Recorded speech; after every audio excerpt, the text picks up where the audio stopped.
Hello friends, పాశ్చాత్య దేశాలు తమతో బిలియన్ డాలర్ల విలువైన ఒప్పందాలు చేసుకున్నప్పటికీ భారతదేశాన్ని వేలాడదీయడంతో పాటు ఫైటర్ జెట్ ఇంజిన్ టెక్నాలజీని తిరస్కరించారు. ఫైటర్ జెట్ ఇంజిన్ కోసం సాంకేతికత బదిలీని స్వీకరించడానికి భారతదేశం ఒక చిన్న సహాయాన్ని కోరింది. అయితే ఏ దేశం అంగీకరించలేదు.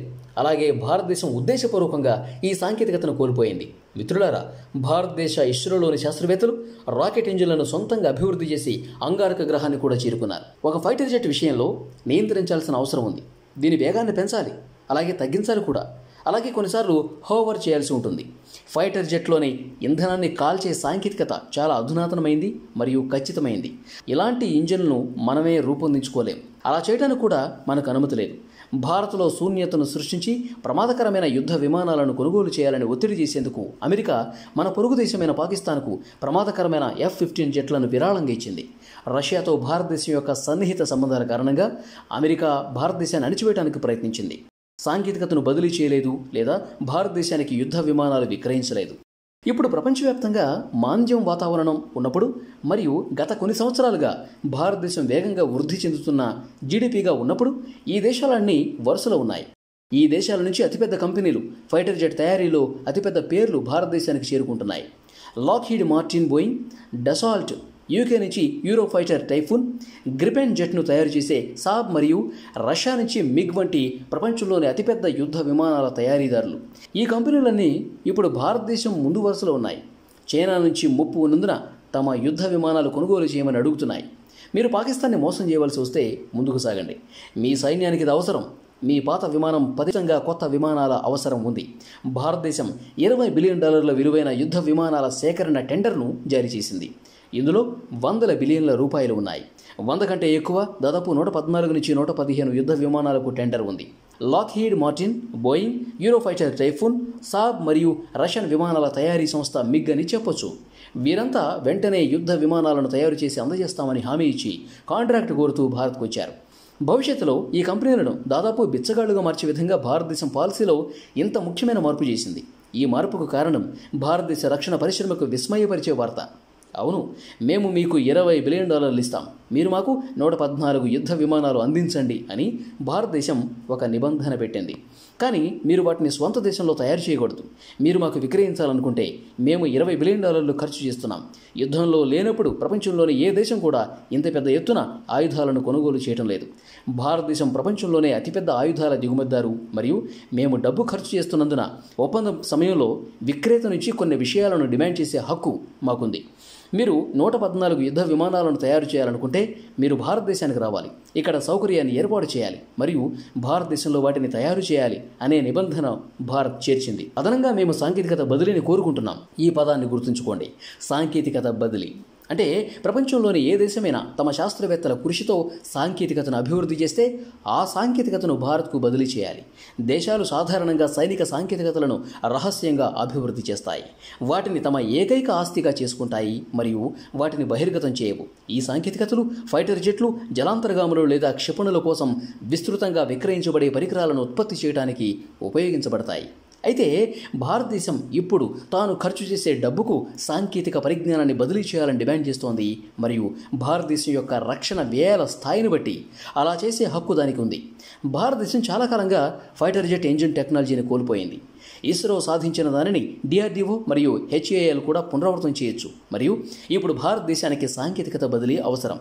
ప్రపంచంలోనే అతిపెద్ద ఫైటర్ జెట్ తయారీదారులైన లాక్హీడ్ మార్టిన్ మరియు బోయింగ్ వంటి కంపెనీలు భారత్తో $20 బిలియన్ విలువైన ఒప్పందాలు పొందాలనుకుంటే వారు డబ్బును తీసుకుని వెళ్ళిపోలేరు. వారు తమ సాంకేతికతను పంచుకోవాలి. సాంకేతికత బదిలీతో కూడా భారతదేశం 5వ తరం ఫైటర్ జెట్లను నిర్మించడం లేదా అధునాతన ఇంజిన్లను అభివృద్ధి చేయడం ప్రారంభించదు. ఇది మొదటి రోజు నుంచి ఖచ్చితంగా పెరుగుతుంది.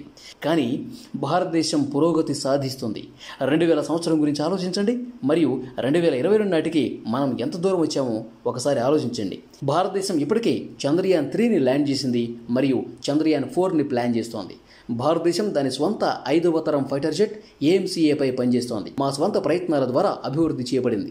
అయితే ఇంజిన్ ఇంకా మంది కాదు. ప్రస్తుతం ఈ ఇంజిన్లు బయట నుంచి లభిస్తున్నప్పటికీ మన శాస్త్రవేత్తలు ఈ ఇంజిన్లను రూపొందించే సామర్థ్యాన్ని అభివృద్ధి చేయగలిగితే మరియు మేము అవసరమైన సాంకేతికతను పొందగలిగితే రాబోయే 2 దశాబ్దాలలో భారతదేశం ఖర్చుతో కూడుకున్న యుద్ధ విమానాన్ని అభివృద్ధి చేయగలదు. ఇది ప్రభావవంతంగా ఉంటుంది. కానీ ప్రపంచంలోని అత్యుత్తమ యుద్ధ విమానాలలో కూడా స్థానం పొందింది. భారత ప్రభుత్వం తీసుకున్న ఈ చర్య ఒక ముఖ్యమైన మరియు వ్యూహాత్మకమైన చర్య. లాక్హీడ్ మార్టిన్ వంటి కంపెనీలు ఈ కొత్త విధానం ప్రకారం వ్యాపారం చేయాలనుకుంటే ఇది పాక్షికమైనప్పటికీ సాంకేతికత బదిలీకి అంగీకరించాలి. భారత్కు త్వరలో అగ్రశ్రేణి సాంకేతికత అందుబాటులోకి వస్తుందని ఈ విధానం నిర్ధారిస్తుంది. కొంత సందర్భాన్ని అందించడానికి 2021-22లో భారత ప్రభుత్వం 114 యుద్ధ విమానాల కోసం టెండర్పై చర్చించి $20 బిలియన్ బడ్జెట్ను కేటాయించింది. రష్యాకు చెందిన Lockheed Martin, Boeing, Dassault, Eurofighter, Typhoon, Saab, MiG వంటి ప్రధాన కంపెనీలు ఆసక్తి చూపించాయి. అయితే భారత ప్రభుత్వం హఠాత్తుగా పరిస్థితుల్లో మార్పు చేసింది. ఈ కంపెనీలు భారతదేశ అవసరాన్ని గుర్తించాయి మరియు దానిని సద్వినియోగం చేసుకోవడానికి ప్రయత్నిస్తున్నాయి. వారు మొత్తం డబ్బు తీసుకుని ఇంకా మెయింటెనెన్స్ కోసం వసూలు చేయాలనుకున్నారు. ఇది భారతదేశం తమపై ఆధారపడి ఉండేలా చేస్తుంది. లాక్హీడ్ మార్టిన్ మరియు బోయింగ్ రెండూ అమెరికన్ కంపెనీలు కాబట్టి యుఎస్తో భౌగోళిక రాజకీయ సంబంధాలు క్షీణించినట్లయితే వారు ఆంక్షలు విధించవచ్చు. ఉదాహరణకు పీఓకేని తిరిగి స్వాధీనం చేసుకోవడానికి భారతదేశం దాడికి ప్లాన్ చేసి వారి యుద్ధ విమానాలు ఉపయోగిస్తుంటే యుఎస్ జోక్యం చేసుకోవచ్చు. అది పాకిస్తాన్కు మద్దతు ఇస్తుందని మరియు నిర్వహణను నిరాకరిస్తుంది, సమర్థవంతంగా మమ్మల్ని అడ్డుకుంటుంది. అటువంటి పరిస్థితి ఈ బాహ్య కంపెనీలపై ఆధారపడే దుర్బలత్వాన్ని ఎత్తిచూపింది. యుద్ధ విమానాల కోసం భారతదేశం యొక్క కీలకమైన ఆవశ్యకత మరియు సంభావ్య భౌగోళిక రాజకీయ చిక్కుల యొక్క అవగాహన ఈ కంపెనీలకు వారు పరిస్థితిని తమకు అనుకూలంగా మార్చుకోవచ్చని స్పష్టం చేసింది. అయితే భారతదేశం యొక్క కొత్త విధానం ఆధారపట్టాన్ని ఎదుర్కోవడమే లక్ష్యంగా పెట్టుకుంది. 2019లో భారత వైమానిక దళం వారి స్క్వాడ్రన్ సంఖ్య తగ్గుతున్నందున 114 ఫైటర్ జెట్ల అవసరాన్ని సూచిస్తూ సమాచారం కోసం అభ్యర్థన RFI సమర్పించింది. బోయింగ్ మరియు లాక్హీడ్ మార్టిన్ వంటి కంపెనీలు 2020లో దీని గురించి తెలుసుకున్నప్పుడు వారు ఈ జెట్లను నిర్మించి భారత ప్రభుత్వానికి సరఫరా చేయడానికి ఆఫర్ చేయడం ప్రారంభించారు. ఇవి పెద్ద కంపెనీలు మరియు ఆ సమయంలో భారతదేశం కూడా కొంతవరకు సాంకేతికత బదిలీ మరియు నిర్వహణ నిర్వహించడానికి కనీసం స్వయం ప్రతిపత్తి అవసరమని పేర్కొంది. భవిష్యత్తులో ఏదైనా భౌగోళిక రాజకీయ ఉద్రిక్తత ఏర్పడినట్లయితే యుఎస్ ప్రభుత్వం ఈ కంపెనీలను భారతదేశంతో సమన్వయం చేసుకోవడానికి అనుమతించకపోవచ్చు.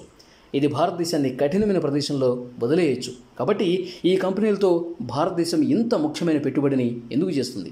18 జెట్లను నేరుగా యుఎస్లో నిర్మించి భారత్కు డెలివరీ చేయాలని, 36 జెట్లను విదేశీ కరెన్సీలో పాక్షికంగా చెల్లించాలని, 60 జెట్లను పూర్తిగా భారత్లో తయారు చేయాలని ఒప్పందం కుదిరింది.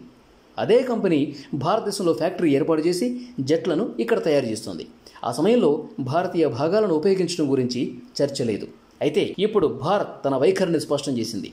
జూన్ 28, 2024న విధాన మార్పు చేయబడింది.